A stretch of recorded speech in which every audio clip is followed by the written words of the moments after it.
নমস্কার বন্ধুরা, সুনন্দাস রেসিপিতে সবাইকে স্বাগত। আমি আজকে আপনাদের তৈরি করে দেখাবো ডিমের কষা।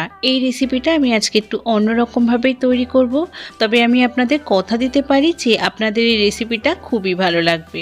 তো রেসিপিটা ভালো লাগলে অবশ্যই লাইক করবেন, আর এরকম রেসিপি পেতে আমার চ্যানেলটাকে সাবস্ক্রাইব করে বেল আইকনটা প্রেস করবেন, যাতে আমার নোটিফিকেশান পেয়ে যান। তো ডিম কষা বানানোর জন্য আমি সবার প্রথমে ডিম সেদ্ধ করব। তো 3টে ডিম নিয়ে নিলাম। একটু বেশি করে জল দিয়ে ডিম সেদ্ধ করবেন, তাহলে খুব ভালো হবে। তো এটাকে দিয়ে আমি কি করব, অল্প একটু নুন দিয়ে এটাকে ভালো করে সেদ্ধ করব। তো দেখুন আমার ডিম সেদ্ধ হয়ে গেছে। এখন গ্যাসের ফ্লেমটা অফ করে ডিমটা ঠান্ডা জলে খুব ভালোভাবে ধুয়ে ডিমের খোসা ছাড়িয়ে নেব। এবারে যেটা করতে হবে, এরকম একটা কাঁটা চামচ দিয়ে ডিমের মধ্যে ছোট ছোট ছিদ্র করে নিতে হবে। আপনারা কাঁটা চামচ দিয়েও করতে পারেন, আবার টুথপিক দিয়েও করতে পারেন। এরকম ছিদ্র করে নিলে কি হবে, ডিমটার মধ্যে মশলাও ঢুকে যাবে, আর ডিমটা ভাজার পরে শক্তও হবে না, নরম থাকবে। এবারে এর মধ্যে দিয়ে দেবো অল্প একটু নুন আর অল্প একটু হলুদ গুঁড়ো। এখন এইভাবে ঝাঁকিয়ে ঝাঁকিয়ে মাখিয়ে নিয়ে এক সাইডে রেখে দেবো। তো এবারে আমি একটা মশলা তৈরি করব। একটা মিক্সির মধ্যে 2টো মিডিয়াম সাইজের টমেটো নেব, এরকম কুচি করে রেখেছি, আর দেব 1/2 ইঞ্চ মতো আদা, আর সাথে দিয়ে দেব রসুন। মোটামুটি 7 থেকে 8 কোয়ার মতো রসুন রয়েছে। এখন এটাকে আমি একটা মিহি পেস্ট তৈরি করে রেখে দেব। দেখুন পেস্টটা হয়ে গেছে। এবার একটা ড্রাই মশলা মিক্স করে রাখবো। দিয়ে দেব 1/2 টিস্পুন জিরে গুঁড়ো, 1/2 টিস্পুন ধনে গুঁড়ো, 1/2 টিস্পুন হলুদ গুঁড়ো, 1/2 টিস্পুন জিরে গুঁড়ো, আর 1/2 টিস্পুন লাল লঙ্কা গুঁড়ো। সবশেষে দিয়ে দেবো 1 টেবিল স্পুন কাশ্মীরি লঙ্কার গুঁড়ো। স্বাদ মতো নুন দিয়ে দেবো।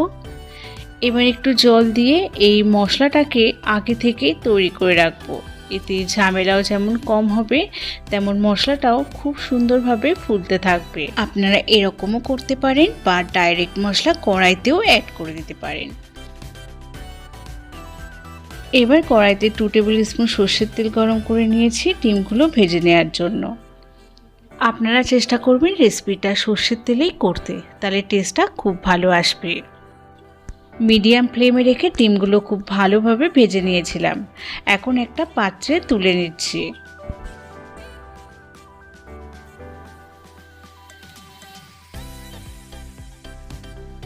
ডিমগুলো ভেজে তুলে নেওয়ার পরে ওই তেলের মধ্যে দিয়ে দিচ্ছি গরম মশলা ফোড়ন। গরম মশলার মধ্যে আছে 2টো এলাচ, 2 টুকরো দারচিনি, আর 2 থেকে 3টে লং, আর দিয়ে দিচ্ছি 1/2 টিস্পুন জিরে গুঁড়ো। এবারে একটা শুকনো লঙ্কা মাঝখান থেকে চিড়ে তেলের মধ্যে দিয়ে 2 থেকে 3 সেকেন্ড নাড়াচাড়া করতে থাকবো, যতক্ষণ না পর্যন্ত মশলা থেকে সুন্দর একটা স্মেল ছাড়ছে। মশলা থেকে সুন্দর একটা স্মেল ছাড়লে এর মধ্যে দিয়ে দিচ্ছি 2টো মিডিয়াম সাইজের পেঁয়াজ। এখন পেঁয়াজ তেলের সাথে খুব ভালোভাবে কষিয়ে নিতে হবে।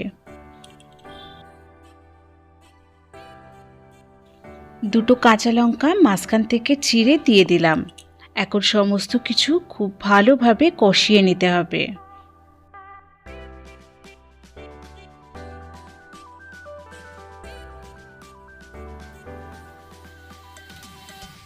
মিডিয়াম টু লো ফ্লেমে রেখে খুব ভালোভাবে কষিয়ে নিয়েছিলাম। এখন পেঁয়াজের একটা ব্রাউন কালার চলে এসেছে।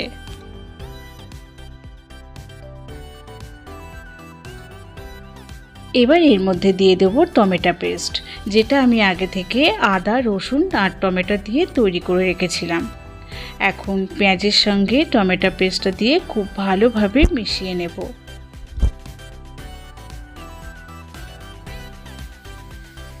মশলাটা গ্যাসের ফ্লেমটা লোতে রেখে হাতে বেশ কিছুটা টাইম নিয়ে মশলাটা খুব ভালোভাবে কষিয়ে নিতে হবে, যতক্ষণ না পর্যন্ত মশলা থেকে তেল ছাড়তে শুরু করে।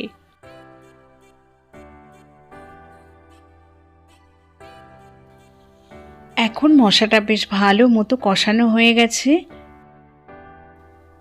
এবার এর মধ্যে আগে থেকে যে ড্রাই মশলার পেস্টটা তৈরি করে রেখেছিলাম সেটা এর মধ্যে দিয়ে দিচ্ছি।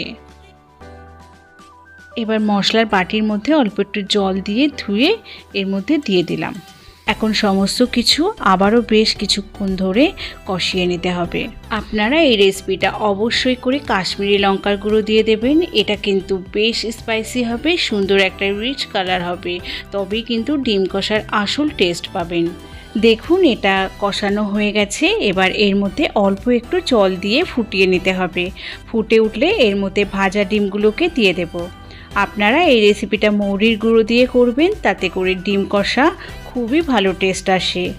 তো এবারে সব কিছু মিশিয়ে ঢাকা দিয়ে রাখলাম যাতে এটা খুব ভালো করে মিশে যায়। তো দেখুন এটা তৈরি হয়ে গেছে। আপনারা দেখেই বুঝতে পারছেন নিশ্চয়ই এটা কতটাই টেস্টি হতে পারে।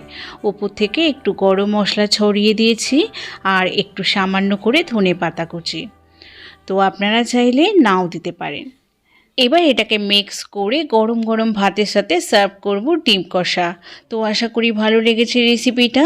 যদি ভালো লাগে লাইক অবশ্যই করবেন, শেয়ার করবেন বন্ধুদের সঙ্গে। আর আপনারা যদি রেসিপিটা ফেসবুক থেকে দেখেন তাহলে পেজটা ফলো করে নেওয়ার অনুরোধ রইল। ইউটিউব থেকে দেখলে চ্যানেলটা সাবস্ক্রাইব করে নেওয়ার অনুরোধ রইল। 5 টাকা বেল আইকনটা প্রেস করে নেবেন নতুন রেসিপির আপডেট সবার আগে পাওয়ার জন্য। তো চলুন ভিডিওটা আমি এখানেই শেষ করছি। আপনারা সবাই ভালো থাকবেন, সুস্থ থাকবেন। আপনাদের সঙ্গে আবারও দেখা হবে নতুন কোনো রেসিপি নিয়ে।